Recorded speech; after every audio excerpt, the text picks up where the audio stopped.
আসসালামু আলাইকুম বন্ধুরা, কেমন আছেন সবাই? নতুন আরেকটি ভিডিওতে আপনাদেরকে স্বাগতম। বন্ধুরা, কক্সবাজারের হোটেল নিয়ে আমাদের পূর্ববর্তী ভিডিওগুলো নিশ্চয়ই দেখেছেন। আজ আমরা আপনাদেরকে জানাবো কক্সবাজারে ভ্রমণে আপনারা কি কি দেখবেন। কক্সবাজার বাংলাদেশের সর্বদক্ষিণের জেলা। এটি মৎস্য বন্দর এবং পর্যটন কেন্দ্র। কক্সবাজার তার নৈসর্গিক সৌন্দর্যের জন্য বিখ্যাত। কক্সবাজার গিয়ে আমরা শুধুই সমুদ্র সৈকত নিয়েই পড়ে থাকি, কিন্তু কক্সবাজারে আরও অনেক পর্যটন স্পট রয়েছে যেগুলো আমরা না জানার কারণে হয়তোবা ঘুরতে যাই না, কিন্তু সে সমস্ত স্পটেরও সৌন্দর্য অসাধারণ, যা আপনারা ভিডিওতে দেখলেই বুঝতে পারবেন। তাই আজকে আমাদের আয়োজন কক্সবাজারে ভ্রমণে আপনারা কি কি দেখবেন।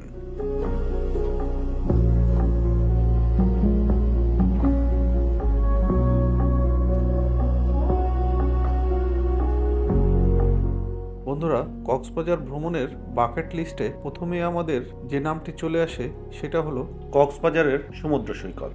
যে সমুদ্র সৈকত দেখতেই আমরা সবাই যাই। বিশ্বের সবচেয়ে বড় সমুদ্র সৈকত কক্সবাজারে, যেটা কক্সবাজার শহর থেকে বদরমুকাম পর্যন্ত প্রায় 120 কিলোমিটার পর্যন্ত বিস্তৃত।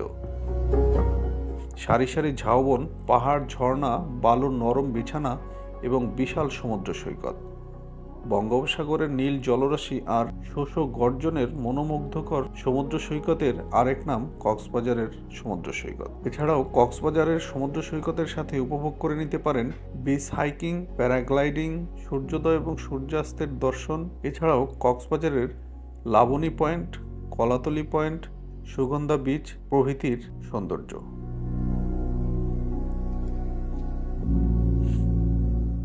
কক্সবাজার ভ্রমণে আমাদের বাকেট লিস্টের দ্বিতীয় নম্বর রয়েছে পাটুয়া টেক সমুদ্র সৈকত। এই সমুদ্র সৈকতে আপনারা গেলে আর ফেরত আসতে চাইবেন না। এত সুন্দর এবং মনোরম দৃশ্য বাংলাদেশের খুবই কম জায়গায় রয়েছে।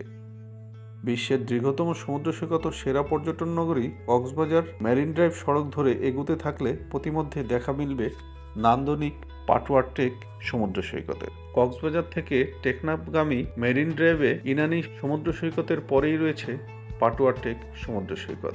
মেরিন ড্রাইভের সড়কের এক পাশে রয়েছে পাথুরে গাঁথা বিশাল সমুদ্র আর অন্য পাশে বলয় জুড়ে পাহাড়ের বিস্তৃতি। পাটুয়া টেক সমুদ্র সৈকত আর রাতে সেখানকার বালিতে আছড়ে পড়া ঢেউ দেখলে মনে হয় যেন ছড়িয়ে আছে অসংখ্য রত্ন। বর্ষায় পাহাড় অরণ্যের এই রূপ সবচেয়ে বেশি আকর্ষণীয় থাকে। বাতাসে অধিক পরিমাণে জলীয় বাষ্প জমলে তার সাথে ব্যাকটেরিয়ার বিক্রিয়ায় সৃষ্টি হয় উজ্জ্বল আলোর।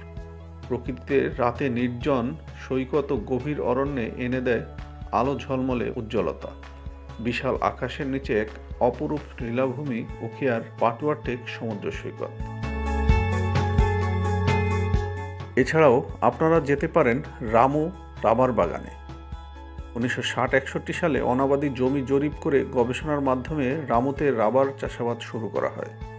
রামুর ঐতিহ্যবাহী এ রাবার বাগান আজ দেশের অন্যতম পর্যটন স্থান হিসেবে দখল করে নিয়েছে। বর্তমানে বাগানের বিস্তৃতি 2682 একর। এর মধ্যে 1130 একর এলাকা থেকে লিকুইড বা কষ সংগ্রহ করা হয়। রামুর রাবার বাগানে উৎপাদনক্ষম গাছ আছে প্রায় 58,000। এসব গাছ থেকে বছরে প্রায় 2.5 লাখ কেজি রাবার উৎপাদন করা হয়। রাবার বাগানের কথা আমাদের পাঠ্যপুস্তকে পড়ানো হয়। প্রতিদিন দেশ বিদেশের অসংখ্য পর্যটক রামু রাবার বাগান পরিদর্শন করতে আসেন। পাহাড় এবং সমতলের অপূর্ব মিলনের দৃশ্য উপভোগ করে মুগ্ধ হন ভ্রমণ পিপাসুরা। কক্সবাজার ভ্রমণে আরও দেখতে পারেন রামু বৌদ্ধবিহার। বাংলাদেশের কক্সবাজার জেলার অন্তর্গত একটি উপজেলা রামু।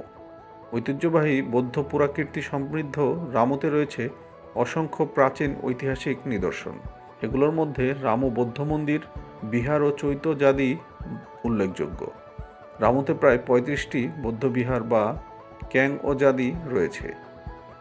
বৌদ্ধ ঐতিহ্যের মধ্যে রামুর লামারপাড়া ক্যাং, কেন্দ্রীয় সীমা বিহার, শ্রীকুলের মৈত্রী বিহার, অর্পণ্যচরণ মন্দির, শাসন ধ্বজা মহাজ্যোতিপাল সীমা, শ্রীকুল পুরাতন বৌদ্ধবিহার শ্রীকুলেচেরেঙ্ঘাটা, বড়ক্যাং সংলগ্ন মন্দির সমূহ রয়েছে। উত্তর মিঠাছড়ির পাহাড়চূড়ায় 100 ফুট লম্বা গৌতম বুদ্ধের সিংহ সজ্জা মূর্তি দেখে থমকে দাঁড়াতে হয়। স্থানীয়দের মতে এটি এশিয়ার সবচেয়ে বড় সিংহ সজ্জা মূর্তি। এর 2 কিলোমিটার দূরে অপূর্ব স্থাপত্য শৈলে নতুন করে নির্মিত হয়েছে কেন্দ্রীয় সীমা বিহার। কিছুটা দক্ষিণে নজরকাড়া লালচিং ও সাদাচিং বৌদ্ধবিহার। আশেপাশে ছড়িয়ে ছিটিয়ে রয়েছে অসংখ্য ছোট ছোট বৌদ্ধবিহার। রামুর এই বৌদ্ধ ঐতিহ্য অতীতকাল থেকে গৌরবময় সাক্ষ্য বহন করে আসছে। এখনকার বৌদ্ধবিহার ও প্রত্নতাত্ত্বিক নিদর্শন পরিদর্শনে সারা বছর দেশি বিদেশি পর্যটকদের সরব উপস্থিতি দেখা যায়। আর পর্যটন নগরী হয় পর্যটকদের কাছে এগুলোর আকর্ষণ অনেক বেশি। কক্সবাজার ভ্রমণে আপনারা আরও দেখতে পারেন শামলাপুর সমুদ্র সৈকত। টেকনাফের কাছে বাহারছড়া ইউনিয়নের পাশের শামলাপুর সমুদ্র সৈকত মাছ ধরার নৌকা আর জেলেরা ছাড়া সেইভাবে কোনো মানুষজন চোখে পড়বে না। ঝাউবনে পাওয়া যাবে সমুদ্র ছোঁয়া। কেউ কেউ একে বাহারছড়া সমুদ্র সৈকত নামেও ডেকে থাকে। এখানকার দৃষ্টিনন্দন ঝাউবনে ঘেরা অপরূপ শোভিত নির্জন সৈকতে এসে ভালো লাগার 16 আনাই পাবেন। এখানে নির্জনতাও একটি বড় ব্যাপার। কক্সবাজার, হিমছড়ি বা ইনানিতে কত মানুষের ভিড় আর হই হুল্লোড়, এখানে তার কিছুই নেই। পড়ন্ত বেলায় মাছ ধরার ট্রলারগুলো টেনে তীরে তোলার দৃশ্য, জেলেদের জাল দিয়ে মাছ ধরার দৃশ্য, স্থানীয় শিশুদের চিৎকার আর দৌড়ঝাঁপের মধ্যে চোখে পড়বে শুধুই সমুদ্র আর নীল জলরাশির শোষ গর্জন। কক্সবাজার ভ্রমণে চলে যেতে পারেন শাহাপুরী দ্বীপ দেখতে। কক্সবাজার জেলার টেকনাফ উপজেলার বিস্তীর্ণ এলাকা জুড়ে অবস্থিত শাহাপুরী দ্বীপ। এটি মূলত সাবরাং ইউনিয়নের একটি গ্রাম। একসময় এই দ্বীপ থাকলেও জলবায়ু পরিবর্তনের কারণে কিছুকাল আগে এটি মূল ভূখণ্ডের সঙ্গে যুক্ত হয়ে গেছে। টেকনাফ উপজেলা শহর থেকে শাহাপুরী দ্বীপের দূরত্ব প্রায় 15 কিলোমিটার। জনশ্রুতি আছে শাহ সুজার স্ত্রী পরিবানুর পরী ও শাহ সুজার শাহ মিলে এ দ্বীপের নামকরণ শাহাপুরী দ্বীপ করা হয়েছে। আবার অন্য একটি মতে শাহ ফরিদ আউলিয়ার নামেই এ দ্বীপের নামকরণ। এরকম আরও অনেক ইতিহাস প্রচলিত আছে স্থানীয়দের কাছে। শাহাপুরী দ্বীপের 3টি সৈকতেই নেই কোনো রকম লাইফগার্ডের ব্যবস্থা, তাই জোয়ার ভাটার সাংকেতিক কোনো চিহ্ন থাকে না এই সৈকতগুলোতে। তাই সমুদ্র স্নানে নামলে আগে থেকেই নিজ দায়িত্বে জোয়ার ভাটা সম্পর্কে জেনে নিন।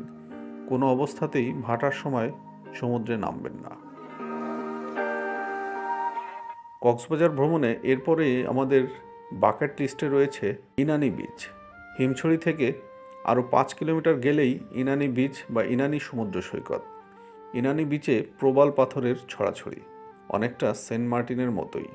কক্সবাজার সমুদ্র সৈকতের মতো এখানে বড় বড় ঢেউ আছড়ে পড়ে না, তবে জোয়ারের সময় সেটা কিছুটা হয়। অনেকটাই শান্ত প্রকৃতির সৈকত এই ইনানি বিচ। জোয়ারের সময় এলে প্রবাল পাথরের দেখা পাওয়া যায় না। ভাটার সময়ই কেবলমাত্র বিশাল এলাকা জুড়ে ভেসে ওঠে এ পাথর। প্রবাল পাথর লেগে থাকে ধারালো শামুক ঝিনুক, তাই এখানে পাথরের মধ্যে হাঁটতে গেলে অবশ্যই সতর্ক হয়ে হাঁটবেন। ইনানি সৈকতের প্রধান আকর্ষণ প্রবাল আর পাথর। প্রায় প্রতিটি পাথরই নানা আকার আর ধরনের। কত বছরের পুরনো সে পাথর, আর তাতে মিশে আছে কত স্মৃতি। আপনি যদি টেকনাফ মেরিন ড্রাইভ দিয়ে ইনানি সৈকতে যান, তবে যাবার পথে আপনার দু চোখ জুড়িয়ে দেবে উঁচু উঁচু পাহাড় আর উত্তাল সমুদ্রের ঢেউ। শুধু চোখই জুড়াবে না, বরং পুরো সময়টা আপনি থাকবেন এক ধরনের সিদ্ধান্তহীনতায়। এক পাশে পাহাড়, আরেক পাশে সাগর। কোনটা ছেড়ে কোনটা দেখবেন। সাগরে নামতে না চাইলে বা সেরকম পরিকল্পনা না থাকলে ইনানি সৈকতে যেতে পারেন বিকেলবেলায়। পড়ন্ত বিকেলের শান্ত সাগর আপনার সামনে তুলে ধরবে তার বিশালতা। সূর্যাস্তটাও উপভোগ করে ফিরতে পারেন। বিকেলে জোয়ার থাকে বলে সাধারণত অন্য সময়ের তুলনায় সে সময়ে মানুষের উপচে পড়া ভিড় কিছুটা কম থাকে। সাগর যেখানে নিজের ভাষায় কথা বলছে, সেখানে মানুষের কোলাহল কিছুটা কম থাকাই কাম্য। কক্সবাজার ভ্রমণের বাকেট লিস্টে রাখতে পারেন হিমছড়িকে। কক্সবাজার সমুদ্র সৈকত থেকে মাত্র 12 কিলোমিটার দক্ষিণে অবস্থিত হিমছড়ি ইকো পার্ক। টিকিট কেটে এখানে ঢুকতে হয়। ভিতরের পরিবেশটা বেশ সুন্দর। এখানে একটি ছোট ঝর্ণা রয়েছে, যা হিমছড়ি ঝর্ণা নামে পরিচিত। ঝর্ণাটি ছোট, কিন্তু বর্ষা মৌসুমে এটি দারুণ রূপ ধারণ করে। হিমছড়ি পাহাড়ের উপরে উঠে যখন সমুদ্র দেখবেন তখন নিজেকে হাওয়ায় ভাসানো কোনো পাখি মনে হবে। এত উঁচু থেকে সমুদ্র দেখতে সত্যিই দারুণ লাগে। আপনার জীবনের সেরা স্মৃতি হিসেবে থেকে যাবে এ দৃশ্যটি।